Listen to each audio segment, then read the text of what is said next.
December 12th, 6:16 p.m. Why was Jesus hated? The most common reason that individuals are hated is because of fear and envy. So why was Jesus Christ, the Son of God, who lived a pure, sinless life, hated by the entire Jewish priesthood? And why was it so easy for them to have a mob of their Jewish followers screaming for his blood rather than the blood of the infamous murderer and rabble-rousing insurrectionist against Rome, Barabbas?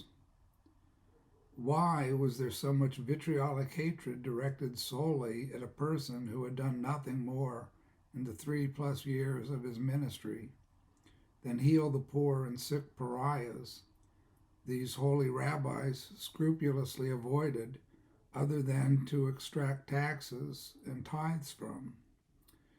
And while Jesus preached nothing outside a gospel of nonviolence alongside loving everyone, including those putting you to death for crimes that you never committed. We're told by one of the witnesses,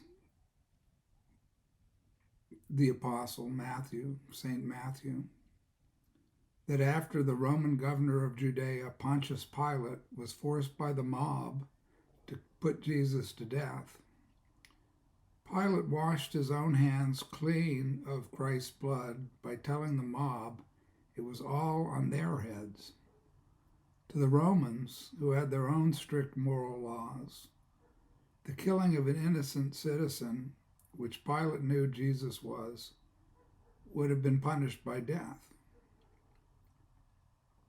Matthew records that the mob responded unanimously, "Let his blood be upon us and our children." And so it was, and so it remains. And so do the current Israeli Jews remain both unrepentant and filled with hatred toward Jesus, to the point their new laws prohibit any teaching about Jesus by parents to their children, enforceable by prison sentences if found out. I might add parenthetically, why do Christians not know this? Christians themselves not know this? They seemingly don't know anything at all about the current Israeli government from what I've heard. Pilate and the other Romans around him no doubt viewed the Jews as completely barbaric, being so unlike Roman civilization, which had achieved its world power by very rigid laws given to them by their gods, were purposely torturing and crucifying a citizen they knew was peaceful and law-abiding in front of other Roman citizens screaming for his death, who were spitting on him and kicking him as he labored alone to carry his cross up the hill to his execution, must have been beyond Pilate's ability to imagine.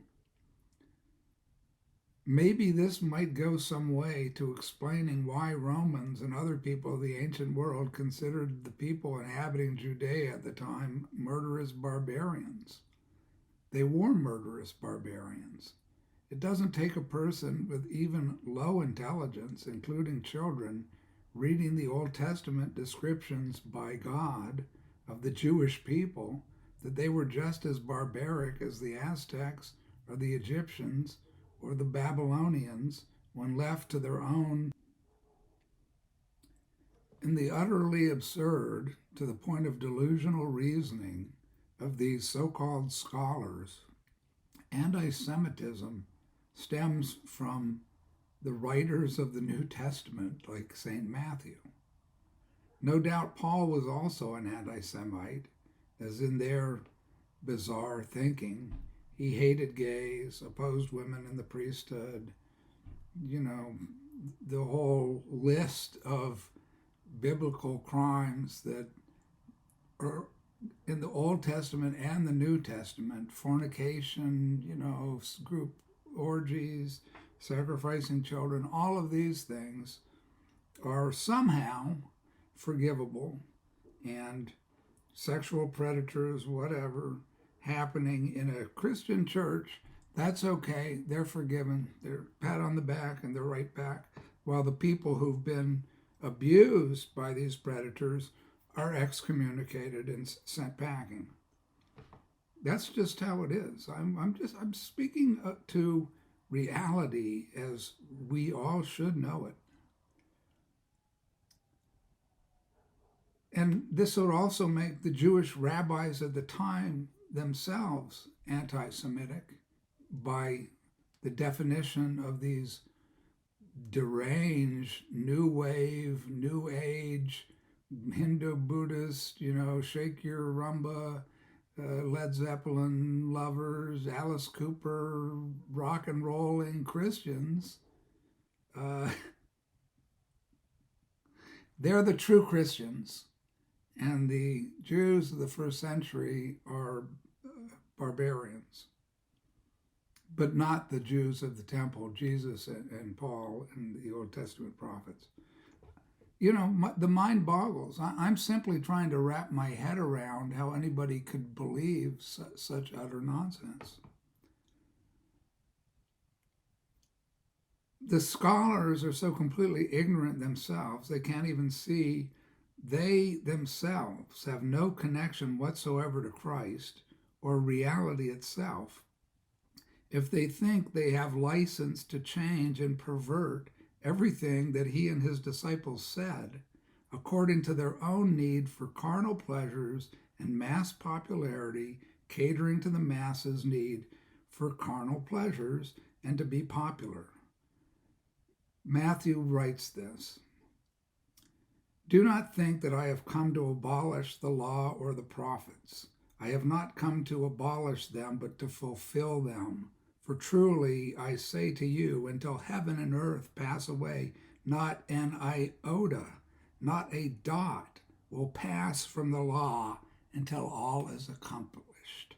Accomplished, accomplished. Thy will be done on earth as it is in heaven, and this is God's will." Amen. God bless everyone. And I hope you have a reasonably sane day.